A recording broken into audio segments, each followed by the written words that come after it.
it out. How you doing, guys? This is week 11. We're doing our weekend review. We had a lot of good games this week. A lot of some crazy games this week. A lot of ups and downs. One of our first games of the week was the Chicago-Atlanta game, and Chicago took this one 24-27. I mean, Atlanta took this one 24-27. I told you he's pulling for Chicago. He likes Justin Fields. Atlanta won this one on a late field goal from Young-Ho Koo in the fourth quarter. Good back and forth game. Fields had another good game on the ground. Atlanta, we lost Kyle Pitts in this one. This one's gonna hurt. Pitts went down. Unfortunately, it looks like a torn ACL, or MCL. You were a mad fantasy owner though, because Drake London had a 2-yard receiving touchdown on the first drive of the game. Mm-hmm. They didn't see the ball again for the rest of the game. No. But again, Chicago, they looked okay. They looked like the team they've been all year. They're just not enough to put it together.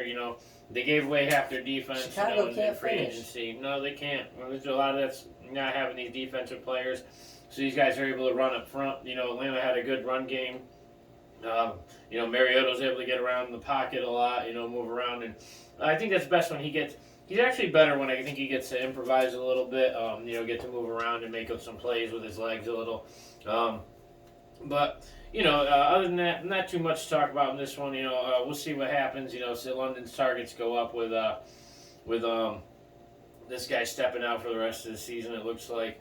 In the meantime, that puts us at 5-6, and to me, if you're a Falcons fan, you're happy with 5-6. So our next game here was Philly-Indy. This one was this is a squeaker. Philly took this one 17-16. It's tough. This is a tough one. There's some mistakes made along the way. This one hurt. This one hurt. I'll be honest with you. I don't really like talking about this one. This one hurt right here because good game, Philly. You guys played well. It was a hard game, and you guys are 9-1. Very good team. But the Colts made just so many vital mistakes at the end. The team really got me mad because I thought they had this one. But all right. The defense played well. They did hold Philly to a low score. It was one of these games, where it was, Matt Ryan looked like he was had it together there towards the end, and he just, the game they couldn't keep the ball long enough to keep keep it away from keep Philly from scoring. But it is what it is. It doesn't put you guys at this point. Are you guys completely out of playoff? I don't Colts think so. are looking at we pretty much got to win out or have a couple teams really fall off. But winning out would give us a legitimate chance. If we can't really lose that many more games, and they have a really tough schedule ahead of them. The next game gave us one of our probably what's going to be a top 10 highlight of the season. From one of the worst games we've seen all year. This is a Jets-Patriots game. The Jets-Patriots game finished 10-3 New England. But this game was 3-3 until 7 seconds left in the quarter. I think they punted with 10 seconds left. Yeah, because I think the Jets got it back with 5 seconds or so. The guy who took it back, he was hurt. New England had a punt return with the first half. with a handful of seconds left on the clock, and New England took it all the way back. This guy ran. He probably ran about 130 yards on this play. Because he was on one side of the field, cut all the way across the other side of the field, took it down this way. But he was not getting stopped. He some speed on this fucking guy. Props to him for what he did. Other than that, it was I hate when there's low scoring games. You're like, oh, it's a real defensive game. It wasn't a real defensive game. This is a dog shit game.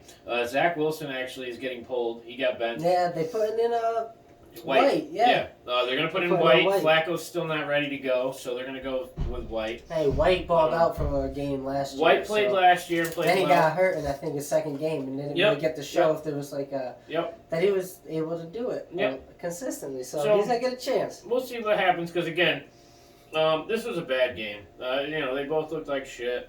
Zach Wilson's got 4 touchdowns in 7 games. Yep. Flacco still leads the Jets in passing touchdowns. Yeah. Yep. That's great. So what are you going to do, that's great. You got to make a change while you still have a chance. And this is really what they're doing, is they still have a chance.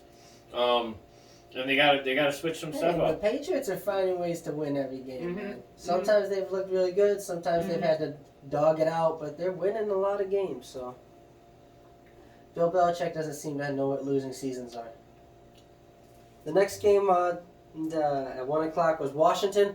They played the Houston Texans. And I thought the Houston Texans might be able to pull off an upset in this game, that Washington might not be able to win week in and week out. And Washington came out and just was all over them. They were up early, and then they just cruised to a victory. They got a pick six, and I think the first drive of the game. And Houston never looked Jahan like Dotson. Yeah. Looked really good. Houston never looked like they had a chance. Yeah, Dotson looked really good in this one. Houston's just a team that's the problem is they're not even, you can't even say they're in a rebuild. They're it's like the car that gets pulled into the lot like fucking after an accident and it's totaled and it's just sitting there and like the mechanic's already got another car on the lift, so he's like, yeah, I'll get to you, hang on a second. I feel like that's Houston right now. Like they've got very little to nothing going over there. They got this kid, Dameon Pierce over there. He's good. Other than that, dude, they don't have really much going on. You know, I was trying to give David Mills a little chance this year to see if there was something there.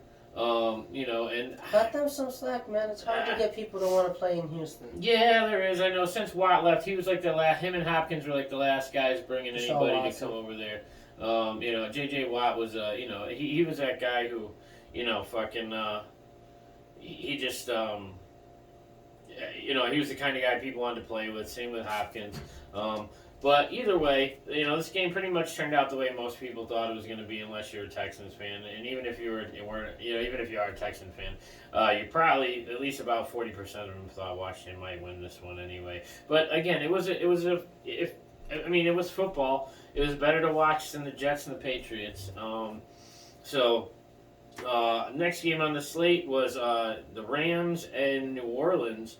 And this one was an okay game. I mean, the New Orleans took this one 27-20. It was back and forth. This was a back and forth game. You saw Cam Akers actually made his appearance as a Ram again. I don't know for how much longer. But he was in the game.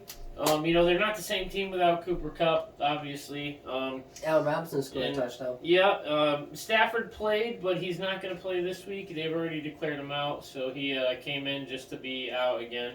They're playing it like checkers. You can't win the same piece every time. But Jarvis had an okay game. He caught 3 passes, I think, for 33 yards and a touchdown. But he also he had a few run plays. He had a sweep option and went for some yards. He put up a decent fantasy score if you started him. But Olave had a great game. Like 5 for I think 102 and a couple touchdowns. Andy Dalton put up a really good. Andy Dalton threw for 4 touchdowns this week and no picks, which is huge for keeping him as he's going to wind up obviously being a starter going forward. You know, there's that back and forth with Winston. They thought maybe this week would be the week they pulled. No, they're going to draft a quarterback. Yeah, for now. But I mean, going forward, this is a team that has 2 viable starters that give them different options to win. And they're going to go with Dalton, it looks like, after a 4 touchdown, you know, and a win. The Rams just try and fix something, get some players in there for next year because they have enough good players. It's a team. Maybe we could play for Elliott next year. You think Aaron Donald retires? With how bad they played this year? I don't know. Because he was on the brink of retiring after the Super Bowl. I don't know. We'll see. Let's see what he's got left in him. He's playing a good season. Next game on the slate was it wasn't a bad game. The score doesn't really reflect the way the game went because Cleveland scored late in the game when it didn't matter. But this was Buffalo-Cleveland. And Buffalo took this one 31-23. This was a game where you didn't really get much out of the running game in Cleveland. You know, all the top rushers really didn't do much this week. There was only 2 running backs that went over 100 yards. And it was none of the top rushers. You know, this is one of those ones where, Chubb was just kind of kept quiet. Buffalo's got an insane defense over there, so they were able to really, hold it down. You did get a good game out of Diggs. Diggs had a really good game. Josh Allen was able to manage the game pretty well. It was nice to see Nick Chubb played well. Yep. The Browns played pretty well. Well, you were interested. It was interesting to see I got how they were going to play coming off the loss last week. You know, how that was going to affect them mentally and how that was going to translate onto the field. And, you know, it was nice to see that, you know, they were able to shake it off. I mean, they did better coming off. Back-to-back losses after last week. They were doing better coming off a loss than Minnesota did coming off their win. We'll talk about that game a little later. But, yeah, no, this game was it was a good game, though. Good defensive game. You know, Cleveland's just waiting for Watson at this point. Yeah, you know. one more week. Yep. One more week. One more week. He's coming back against the Texans. I love it. Yeah, it's going to be funny. Wait, is the game in Houston? Oh, man, I gotta figure that out. It might be. Next game on the slate was Oh, that game's in Houston. He might have hit up one of his old spots. Next game. He's in town. Next game on the slate is was another game that was. This game gives the Patriots game a run for its money as the worst game of the week. Carolina, Baltimore. Baltimore won this one 3-13, but it was pretty much a dumpster fire. Yeah. Mark Andrews did play. Baltimore's defense looks good, but I think it's yeah. just it was more surprising to see that Baltimore's offense wasn't able to do anything this game either. Carolina, you kind of expected to be held down a lot. Yeah. Baltimore's supposed to be a really, really good team this year. We'll see what they can do in the playoffs because I'm pretty sure they'll make it. But you thought their offense would be able to have a bigger game against Carolina. Yeah, I mean they were pretty much holding them down for a while. I mean, they didn't even score until I think late in the second. I mean, it was a pretty it was a bad game. In a game that Carolina flirted with which quarterback to start. They decided to go with Mayfield last week. They're going to bench him this week. And they're going with Sam Darnold is going to get his first shot as a starter in Carolina this week too. So that's going to be interesting to see if that changes anything over there. Next game on the slate was this game was a bit. This probably is one of the bigger upsets of the week. This was probably Detroit's best game of the season. Yeah, Detroit came out in this game, and they just they were consistently ahead in this game. At one point, they were ahead pretty convincingly. I think they had a 2-touchdown lead. They ended up actually winning by 13. So they Detroit just came out and they just consistently they made stops. They got touchdowns when they needed. They ran the ball well. Yeah, they passed the ball well. It was the best all-around game that the Lions have played this season, and they played it for 4 quarters. So. Yep. Hutchinson, the kid's an animal, dude. Yeah, the interception. He's the only other guy you could even talk about outside of Sauce Gardner for defensive rookie of the year. I mean, he's had such a game. Tariq Woolen over in Seattle is having a really good. He had to pick on Rodgers. Really good season. He had to pick on Rodgers in the end zone. He earlier when they played Green Bay, he had to pick in a couple sacks. Fucking week 1 or 2, he was going. I mean, his numbers are disgusting. I mean, for what he's doing over there, he's definitely given somebody to talk about. I think Detroit has a bright future. I really think that they've lost a lot of games this year. If they could draft well, maybe pick up a few more free agents to build. Get a quarterback that players want to play with and behind. Because this guy's not it. But there's going to be guys like, I know it sounds silly, but Cooper Rush could be a starter in Detroit next year. He's going to be a free agent, and they're not going to be able to re-sign him, not for the money he could get. No, I really think Cooper Rush would be a mistake for whatever franchise has. Well, he looked really well in Dallas, but I don't know how well that's going to translate to another franchise. Well, there's all these guys that might be looking to, there's going to be some quarterbacks looking to move in Carolina. There's going to be some guys looking to move other guys around. You never know, man. Detroit, if they can get a guy that people want to play with over there, could really draw some attention in the offseason, Who's available. But next game on the slate was Denver. The 4 o'clock game was Las Vegas at Denver. And Vegas took this one 22-16. And this was actually a pretty close game, but Devontae Adams had some disgusting game. I'm going to have to hit the rewind button real quick for Detroit. So I got the list right here. And Jimmy Garoppolo is going to be a free agent next year. The Niners are really going with Trey Lance. And if Garoppolo can maybe... 49ers have Super Bowl aspirations this year. So if Garoppolo is a free agent after winning the Super Bowl and the Niners don't re-sign him and go with Trey Lance, I could see that as a guy Detroit goes all out for. Because they have a good roster. They have a good running backs. Jamal Williams is really good number 2 to DeAndre Swift. Amon-Ra, if they could get another receiver in there. Jameson Williams, they drafted the first round. He's been hurt all year. We have to wait to see what he can do when he's finally healthy. Yeah. And maybe if they add to the defense a little bit. Hutchinson's a good rock That's over it. there. Jamal Williams in this game had 3 touchdowns. He just, So, unfortunately. I would like a guy like Jimmy Garoppolo in Detroit. Other than that, there's really not too many household names on the list. No. Tom Brady might sign with Detroit, right? No. Yeah, right. But, no. But I like Garoppolo over there. Well, like you said, the next game on the list there was Denver, Vegas and Denver. Devontae Adams had a great game. They made had some really good big plays. I mean, it seems like every catch of his was a big play. The Raiders they've got all these great players.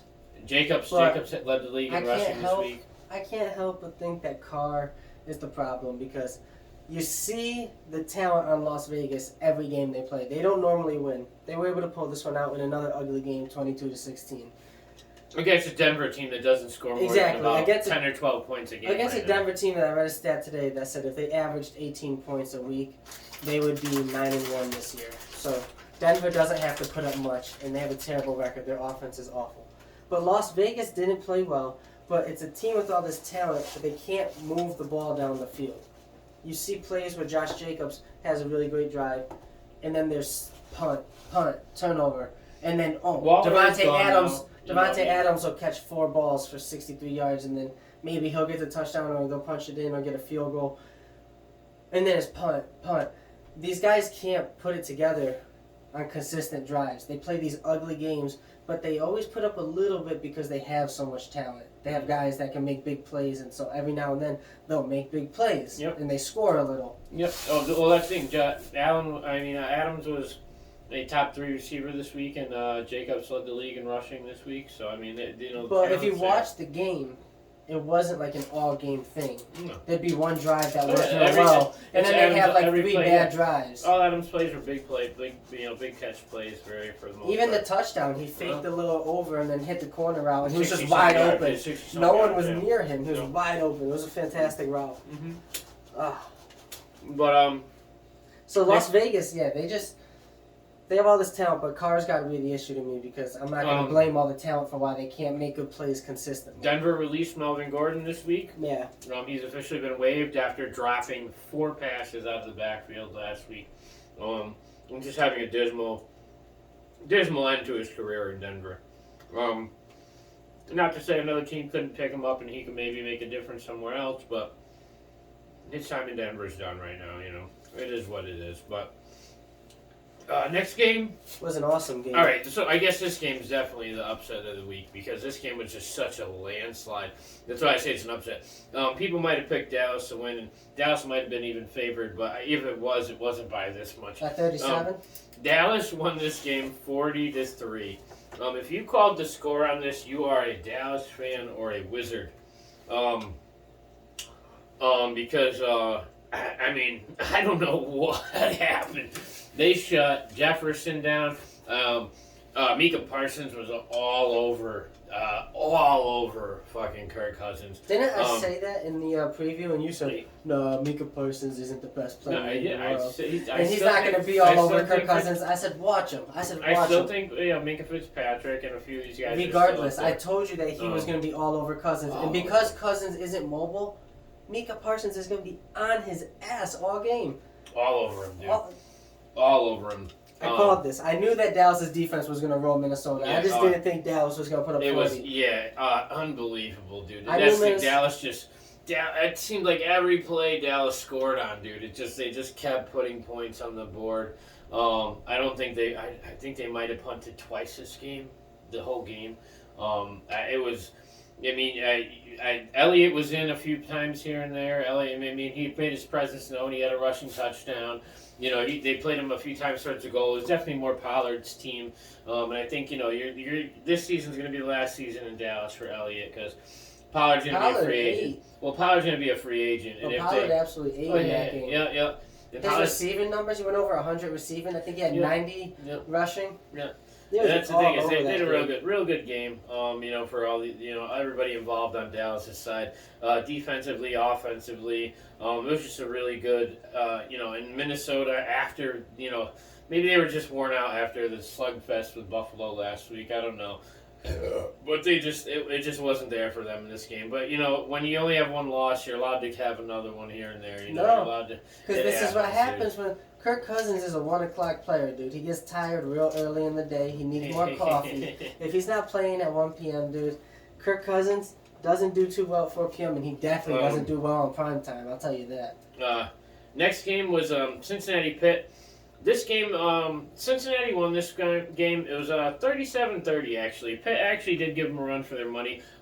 We had probably one of the top 2 or 3 plays of the week in this game.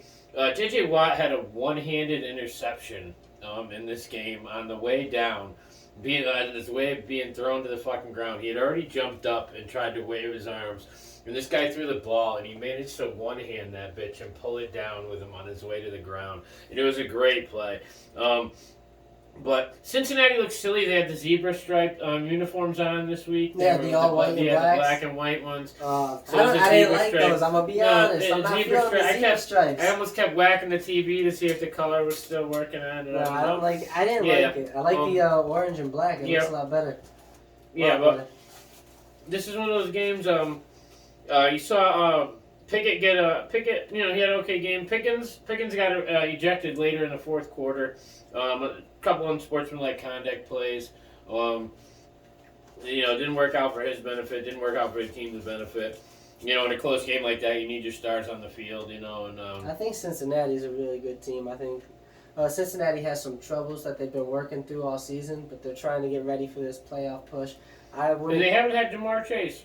I wouldn't be surprised if Cincinnati made another playoff push. They're a dark horse. T. Higgins had a good game. Without Chase, they're managing to get through. Jamar should be coming back soon. His injury wasn't that long. No, we'll see. But he was on IR though, so he's still got to miss a full 4 before they can bring him back. They reevaluate him and stuff. But Cincinnati did play better than we were expecting. Again with Watt back and Fitzpatrick over there, they got a pretty tough defense to deal with. And it's tough enough where if Pickett can, figure out this offense, they might, they're going to be a dangerous team. Maybe not right today, but... I think they're a very slept-on team. I think Cincinnati is a team that's capable of competing with any team in the AFC, maybe even in the NFL. And come playoff time, if they can get some good momentum and play some good ball, they can do what they did last year. I'm not thinking that they will do it this year. But I wouldn't rule it out. I wonder if both teams are going to miss the playoffs. Both those Super Bowl teams. Oh, no, Cincinnati will be they're a playoff team right now. We'll see. I don't know. They're a wild card right now. They're only a game behind Baltimore. They play Baltimore this week. If they could beat Baltimore. Okay, so Sunday 8 o'clock game. Another game that actually wound up being a very exciting game because it was the Kansas City at the Chargers. And Kansas City won this game 30-27, but Kansas City was behind the whole game. Mahomes to Kelsey is probably the most. It's the best connection in the NFL right now. Right now, yeah. That and Tua and Hill. Yeah. I mean, Tua and Hill is pretty nice, pretty automatic. Now that Kupp's gone, you can't. Stafford to Kupp was pretty nice. Kelsey too. Is like the most deceitfully fast player I've ever seen. Right? He like, has like these long strides, and he doesn't really look like he's just going super fast, but he's outruns every person, and he takes the best angles, and he's big and bounces off tackles. He's just, I always think he's going to get chased down, but he outruns everybody. He's so deceitfully fast. Maybe it's because he's a big dude. He's like 6'5", right? Yeah. He's a giant, dude. Game looked good. Keenan Allen was back in this game. Had 5 catches for 94 yards and a touchdown. Nice to see him on the field. These guys, they just didn't... Keenan Allen, yeah, he had a nice game for the Chargers. So. Yeah, Williams was back in this game. No, but Williams went out in this game. Yeah, he came back for about, hurt his ankle. Yeah, he came back for about a quarter. Again, Mahomes they gave him the ball too many times in the fourth quarter. I'll tell you. It's kind of like it's kind of like back, in the early mid 2000s. You didn't, you never wanted to give Brady the ball in the fourth quarter too many times because if you were behind and you gave him the ball enough times, you were going to lose because if you gave him enough chances, it was almost a guaranteed bet that eventually he would beat you. And Mahomes is kind of that guy at this point. Is you can't. Again, they did 12 seconds in the playoffs last year, and he made it happen. It's one of those things. I'll go back to that because watching that, what he was able to do. The kid's talented enough to where you can't give him 3 drives in the fourth quarter and not expect him to put enough points on the board to get you back into the game. So it was a pretty impressive game. Herbert seems kind of, I don't know, now that he's got these guys healthy, maybe things will change. Eckler didn't really have a good game this game. He was kind of quiet. He's still leading the league, I think. And I don't know, he might have. I think he fell out of content. I think he's got 11 touchdowns because he put one up in this game, so maybe 12. And I think the lead is 13 on the season. So, but Eckler, a little quieter this game, but we'll see what happens. Herbert's not living up to his rookie hype. I don't know if it's just because the injuries around him or what, but I think he's the next Philip Rivers. I really do. That's what that's. I think he's the next Philip Rivers. We'll see what happens. But Monday night game. This was a wet fest. These guys, but it could have been rain. It could have been snow. So San Fran absolutely rolled these dudes. Yeah, this was a mess here. This was a great game. Debo got an end around touchdown as a receiver sweep. San Fran beat them 38-10 in this one, pretty convincingly. Arizona was just a bust team. They started Colt McCoy again. He was able to find Hopkins. Hopkins had a good game. Kyler Murray was out of this game. They started McCoy. It didn't look really. The offense didn't look good. The Niners were all over these guys offensively, defensively. Again, it was a real wet game. There was a lot of rain, so they're having trouble throwing the ball. So there was a lot of run. And the Niners are, a huge run stop team. You're not going to go. But Garoppolo had 4 passing touchdowns. Garoppolo had 4. Twice. Yep. He hit Brandon Ayuk, and who caught the last one? No, Garoppolo had. Did he have 4 or 3? I think he only had 3. Might have had 3. Yeah. He had 3 because I think only Dalton and no, Ayuk had 2. Dalton and I think only Dalton and Mahomes had 4. No, Dalton and Burrow had 4. No, I'm pretty sure Ayuk had 2 and George Kittle had 2. I don't think. I'm gonna look it up. Go ahead and look it up, brother. Yeah, Garoppolo had 4 passing. Check that because I think it was like you said. We'll see, but other than that, it's a shame to be. I hate this when you see a top tier talent. Yeah, Garoppolo, 228 yards and 4 passing touchdowns. Really nice. Hit Ayuk twice and he hit Kittle twice. Ayuk had 2 catches for 2 touchdowns and 20 yards. He only catches touchdowns. It's money. It's not wrong. Christian McCaffrey, look at that entire. I think Ayuk might have been the one who took past Eckler for scoring touchdowns this year. I think Ayuk's got total touchdowns. I think he's got 13. So. Well, I know that Travis Kelce's in first place after having 3 touchdowns. Oh, he might have been. Yeah, Kelce might have been up there. So we'll see. But Eckler was number 1, but he only put up 1 this week. So. But either way, that's pretty much our review for this week. We do have Week 12 coming up, but this is our Thanksgiving week. We got 3 Thanksgiving games to preview, and we'll be looking forward to seeing you then. In the meantime, enjoy sports fans. Have a good weekend.